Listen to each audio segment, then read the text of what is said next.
लोक में विद्यमान परंपराओं में सबको साधने की असीम शक्ति विद्यमान है। चाहे वो गीत नृत्य के माध्यम से हो, लोकाचार हो, लोक विश्वास हो, धार्मिक अनुष्ठान हो, पर्व त्योहार हो, सभी अंततः लोक कल्याण के लिए ही प्रस्तुत है। आपका हार्दिक साधुवाद।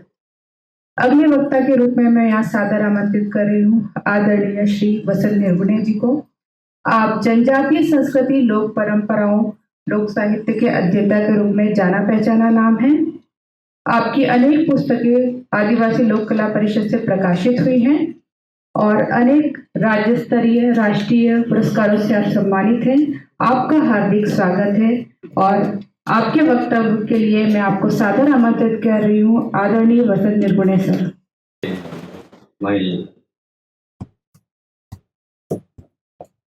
कपिल जी के वक्तव्य के बाद में सारी सभा को किसी दूसरे तल तक ले जाना थोड़ा मुश्किल सा होता है, क्योंकि मैं मानता हूं उम्र में मुझसे छोटे होते हुए मैंने इनके साथ 32 वर्ष तक कार्य किया और मैं ये नहीं कह सकता कि मुझसे उन्होंने कितना लिया है, लेकिन मैं ये जरूर कह सकता हूं कि मैंने उनसे बहुत कुछ सीखा। ये बात मैं उस परम विश्वास की तरह मानता हूं कि जो कुछ भी मुझे मेरे पास दृष्टि काम करने की, जनजातियों को समझने की, लोक संस्कृतियों को समझने की, मैं इसके पहले से काम कर रहा था। इनसे मुलाकात नहीं हुई, उसके पहले से काम कर रहा था, लेकिन जो इनके आने के साथ इनके लगातार संपर्क में इनके साथ जो दृष्टि बनी, उसने मुझे संसार की समस्त संस्कृतियों को समझने की एक भारतीय दृष्टि। मैं सच मानता हूं, मैं बहुत विनम्रता से इसको स्वीकार करता हूं। उम्र बड़ी हो जाना कोई बड़ी बात नहीं होता, लेकिन एक प्रतिभाशाली व्यक्ति के साथ रहकर अपने आप को विकसित करना, ये मेरे लिए बड़ी सौभाग्य की बात। मैं अपनी बात शुरू करता हूं और मेरे विषय के बारे में तथ्यपरक अध्ययन के मौलिक स्रोत एक ऐसा विषय है। मैं एक बात से शुरू करता हूं। आचार्य वासुदेव शरण अग्रवाल का ये एक बात मुझे याद आ गई। वो कहते थे, वैदिक कविता इस सृष्टि की भाषा है और जनजाति वाचिक परंपरा ब्रह्मांड की भाषा। यह आचार्य वासुदेव शरण अग्रवाल के, जो साहित्य के महा विद्वान, जिन्होंने हमारे सामने अध्ययन के नए तथ्य रचे, ऐसे महान आचार्य जब इस बात को स्वीकार करते हैं कि जनजातियों की वाचिक परंपरा ब्रह्मांड की भाषा है, अभी हमें उसे समझने के लिए उतनी ताकत ही नहीं है हमारे पास, उतनी अभी हमारे पास प्रतिभा ही नहीं है। जो कोई भी 30-32 वर्षों में मैंने जनजातियों के बीच जाकर काम किया और उनसे जो कुछ भी मैंने थोड़ा बहुत अनुभव किया, वो बहुत थोड़ा है, क्योंकि एक जीवन उसके लिए पर्याप्त नहीं। कई कई दिनों तक जंगलों में मैं रहा, बैगों के साथ रहा, भारियाओं के साथ रहा, वीरों के साथ रहा, कोलों के साथ रहा। मैंने 6 जनजातियों के जीवन पर एक अपना काम शुरू। इस पूरे संसार को अगर हम देखें तो 2 ही संस्कृतियां हमें दिखाई देती है, एक आदिम संस्कृति और दूसरी लोक संस्कृति। इसके अलावा तीसरी संस्कृति नहीं। लोक संस्कृति में हम नागर संस्कृति को भी रख सकते हैं, क्योंकि लोक संस्कृति का ही विस्तार नागर संस्कृति। नागर संस्कृति एक बहुत विकासशील संस्कृति हम कह सकते हैं, जिसने नए से नए आयाम हमारे जीवन के लिए रचे। वो नागर संस्कृति, लेकिन वो भी लोक संस्कृति का ही है।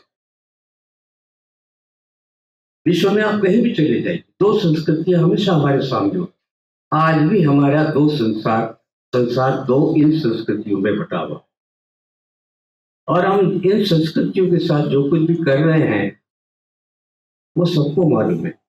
यहाँ उसकी आवश्यकता नहीं खोलने की, लेकिन हमारी संस्कृति का जो दाय है। तो मैं कह रहा था कि जनजाति संस्कृतियों से जो मुझे कुछ मिला वो क्या है, वो कौन से ऐसे चमकदार तत्व हैं जो जनजातियों ने मुझे सौंपे हैं या मेरी समझ में आए। पूरी तरह से समझ नहीं पाया। पहली बात जनजातियों के बारे में ये समझ लीजिए कि वे प्रकृति के उपासक। प्रकृति उनका जीवन है। जनजाति प्रकृति से इतने प्रतिकृत हैं कि वो उनके बिना नहीं रह सकते। इसलिए आज के भूमंडलीकरण के दौर में भी वे आज अभी भी जंगल में रहना ही पसंद करते हैं, जहां उसकी प्रकृति पास पड़ती है, नजदीक होती है, उसके भीतर होती है। मैं ये कहना चाहूंगा कि आज भी जनजातियों के भीतर अगर ये प्रश्न किया जाए तो कोई भी आदिवासी अपने जंगलों को छोड़ना नहीं चाहे। मैं मानता हूं कि जनजाति समाज का जीवन जो है एक संपूर्ण इकाई की तरह है। वे जो कुछ भी लेते हैं वो प्रकृति से लेते हैं, और प्रकृति से लेते ही नहीं है, प्रकृति को वो जानते हैं। मैंने ऐसे ऐसे लोगों को साक्षात्कार किया कि जो किसी भी पेड़ की एक पत्ती को जान करके बता करके वे उस पेड़ की पूरी जीवनी को बता सकते। आज हम लोग कितने पेड़ की पत्ती को जानते हैं, पत्तियों को पहचानते तक नहीं हम लोग। हमने अपना जीवन इस तरह बनाया, प्रकृति से हम लोग लगातार दूर होते चले गए, और साजिश ये भी हो रही है कि उनसे भी हम प्रकृति के दाय को छीनते चले जा रहे हैं। ऐसा नहीं होना चाहिए। दूसरी महत्वपूर्ण चीज, जनजातियों ने हमें भाषा, जिसको हम बोली कहते हैं। भाषा कहने का मतलब साहित्य में कुछ लोग इस पर ऐतराज करते हैं कि भाषा आदिवासियों की भाषा नहीं, बोली। चलिए बोली से, मैं बोली और भाषा में कोई अंतर नहीं समझता, दोनों एक ही चीज है। केवल हम सैद्धांतिक रूप से हमने उसका एक व्याकरण बना दिया तो वो भाषा हो गई। क्या कोई बोली, मुझे बताइए, बिना व्याकरण के बोली जाती है? चाहे मौखिक हो, वाचिक हो, लेकिन उससे कभी बोला जा सकता है, कोई अंतर नहीं। ये जो भी संधि है इसको छोड़ देना चाहिए। भाषा में आदि मनुष्य ने जिस दिन भाषा का जन्म दिया, जिस भाषा को उसने जन्म दिया पहली बार, वहां से भाषा के साथ अभिव्यक्ति का एक नया संसार खुलता है और उस अभिव्यक्ति के संसार में धीरे धीरे उसकी संस्कृति का बनना शुरू होता है। ये अध्ययन के असली मौलिक स्रोत है जिस पर हमें काम करना चाहिए।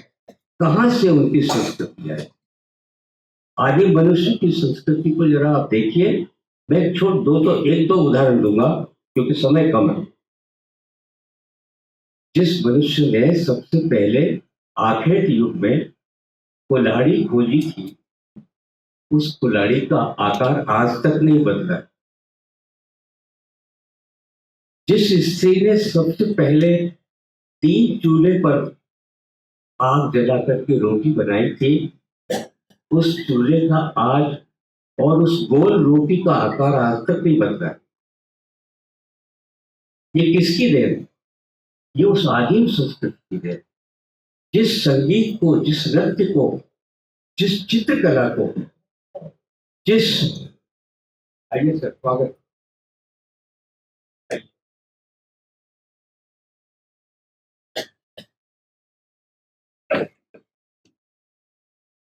अध्यक्ष जी अपने आसन भी पर आसीन हो गए हैं और करतल दबे से स्वागत कीजिए।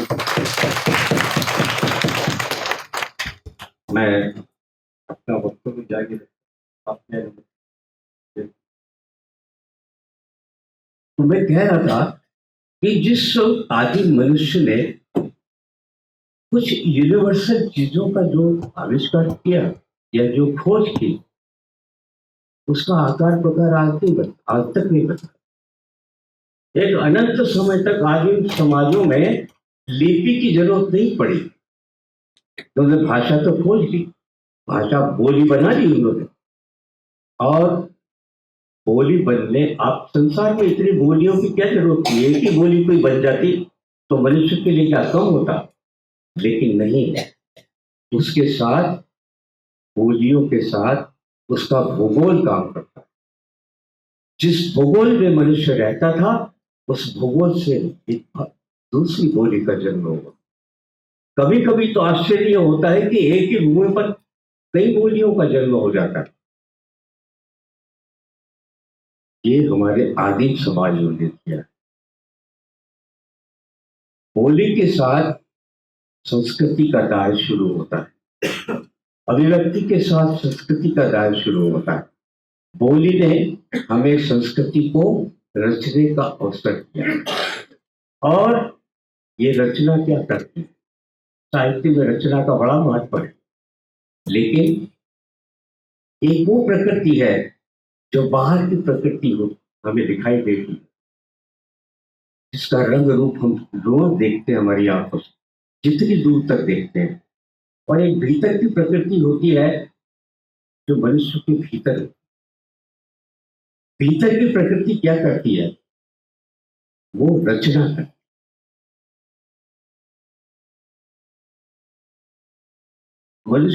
आदि मनुष्य ने भीतर की प्रकृति से, बाहर की प्रकृति से प्रेरणा लेकर के अपने भीतर की प्रकृति से रचना शुरू की। और वो रचना से, जिसमें वास्तुशास्त्र भी शामिल है, मकान बनाए उसने संस्कृति, भाषा, रीति रिवाज, परंपराएं, चित्रकला, संगीत, नृत्य, इसकी रचना शुरू। ये उस प्रकृति से बिल्कुल निरंतर अलग है, क्योंकि प्रकृति का तो एक रीत होता है। वो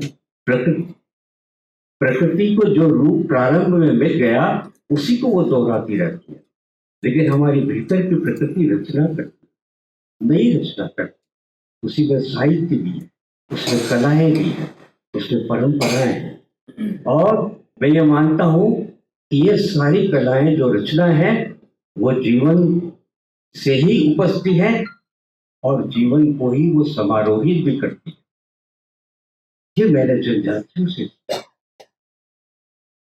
आप देखिए कपिल जी ने उदाहरण किया कि नृत्य करते हैं वो किसी सौंदर्य बोध के लिए करते हैं।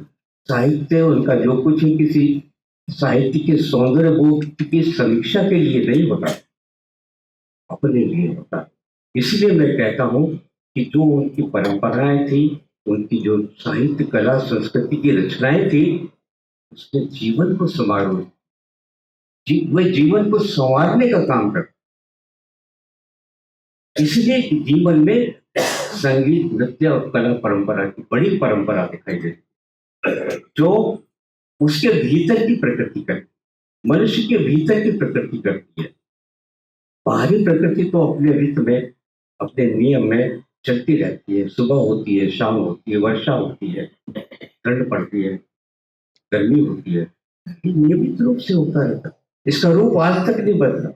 मूल रूप जब से था तब से अभी वैसे ही, लेकिन मनुष्य के भीतर की प्रकृति हर समय कोई न कोई सक्रियता लिए होती है और वह अपनी रचना में होती है।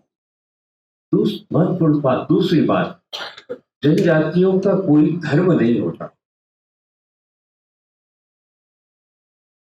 ये निश्चित समझ लीजिए आप।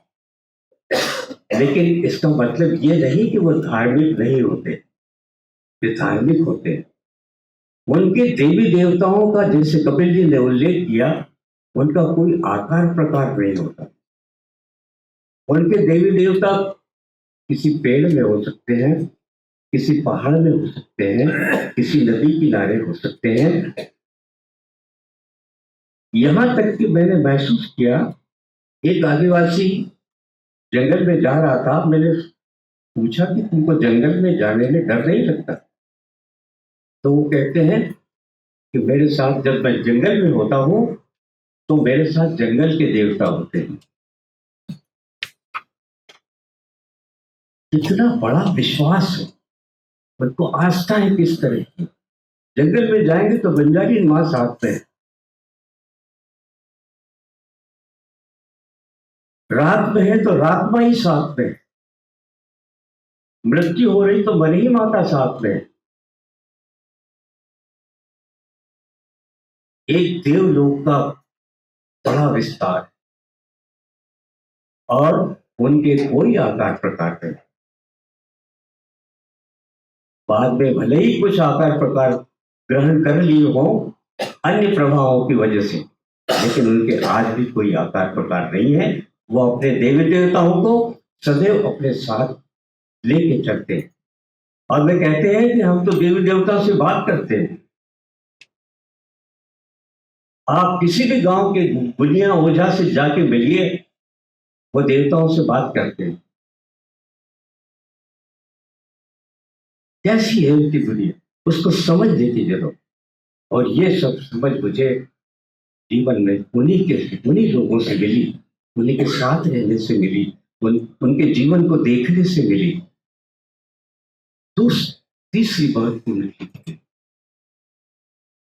जनजातियों का कोई राज्य नहीं कायम हुआ। हम लोगों ने राज्य कायम करके जो राजनीति गठित कर ली है या उसको बना लिया है, हम देख सकते हैं कि राज्य की क्या स्थिति है। उसका कोई राष्ट्र नहीं होता। वे जंगल में रहना पसंद करते।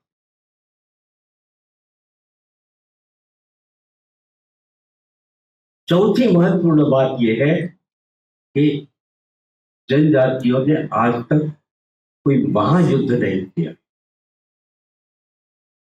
हम सब लोगों ने तीसरे महायुद्ध की तैयारी के कगार पर खड़े।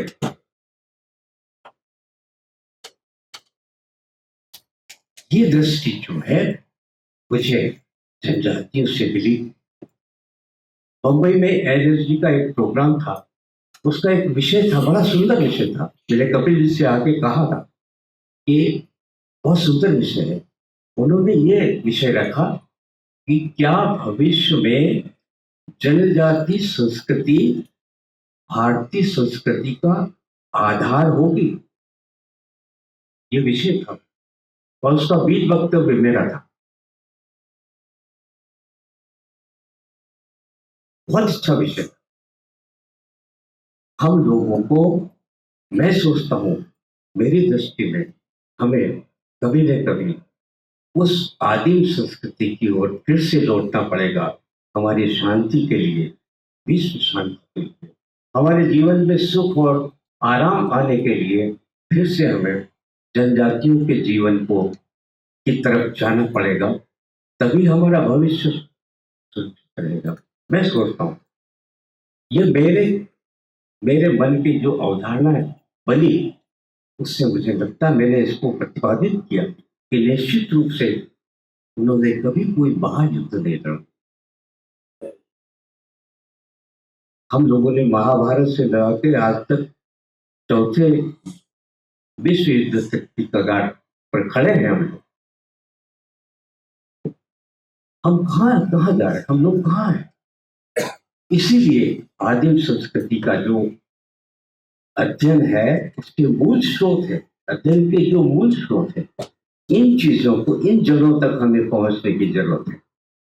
यहाँ पर अध्येता विद्यार्थी भी बैठे हैं, प्रोफेसर लोग बैठे हैं, बड़े प्रबुद्धजन है। मैं सोचता हूँ कि जनजातियों की ये मूलाधारों को हमें दृष्टि में रखना चाहिए। मुझे इतना समय दिया और यहाँ आमंत्रित किया और आपने मुझे सुना, बहुत बहुत धन्यवाद। धन्यवाद सर।